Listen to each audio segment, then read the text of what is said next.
Gumawa tayo ngayon ng binangkal guys. So, dahil bumili ako ng binangkal sa Boracay guys, sa Pinoy Market.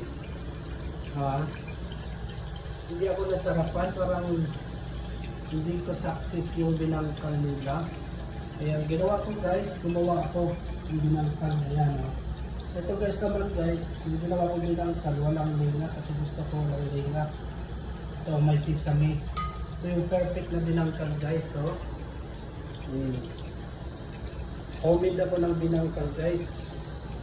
So, yan. Ito yung, hindi ko siya nilagyan ng sesame. Toppings, walang linga. Ito guys yung may mga linga. Ang atigas, wala. Sarap. Perfect yung binangkal ko guys. So, pwede na magnegosyo sa Pilipinas. Dahil bumili ako ng binangkal doon sa may Pinoy Market. Aba, hindi naman masarap. Sabi ko mag-try ko nga na magawa ng binangkal. Ito yung binangkal ko ngayon guys. So ito yung second batch. Ito yung first batch, second batch, third batch. Ito yung binangkal ko guys. So, yan. Yan, binangkal ko guys. Lagyan ko ng sesame. At nanlikit na, nangamungit. Yan guys, no? Yan ang aking binangkal guys. Nandito ako sa aming dirty kitchen. Nagluto ako ng binangkal. Yan. Nagluto ako ng binangkal guys. Kaya yan ang aking binangkal, homemade binangkal.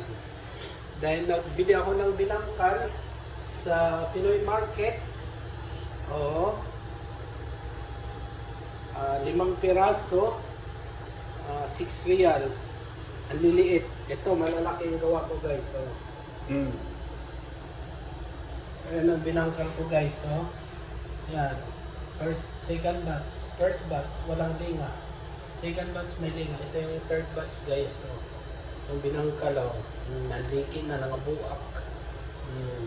Ang nilagay ko yan guys, lagyan ko siya ng baking powder at saka gatas. Saka nilagyan ko siya ng yes, pampatubo. Yes! Tapos yan, pinapanakay ko lang siya ng 1 hour, half hours. Yan, ang aking binangkal. Thank you for watching guys. Bili na kayo sa aking binangkal guys. No? Thank you for watching sa binangkal.